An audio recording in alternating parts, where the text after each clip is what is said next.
Today we're diving into the puzzling issue of a blinking Apple logo on your iPad and uncovering effective solutions to resolve it. The blinking Apple logo on your iPad typically indicates an underlying issue with your charging accessories. During the crucial verification process when your iPad boots up, a defective USB-C cable or charging port can trigger the blinking logo. Here's how to address this. Ensure your device is adequately charged.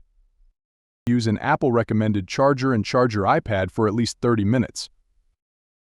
Observe if the logo continues to blink during charging. If blinking persists, it may indicate a faulty cable or charging port. Replace the cable and clean the port to rectify the issue. If the cable is not faulty, consider swapping it with a compatible one to eliminate compatibility issues. Another possible cause of the blinking logo is a software glitch. Glitches arising from incompatible applications, updates, or corrupted systems can disrupt the booting process. Here's how to resolve software glitches with a hard reset. For iPads with Face ID, press and quickly release the volume up button.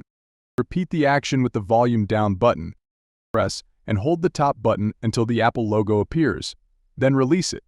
For iPads with the home button, press and hold both the top button and the home button simultaneously. Release both buttons when the Apple logo appears. By following these steps, you can troubleshoot and resolve the issue of a blinking Apple logo on your iPad. Thank you for watching, and until next time.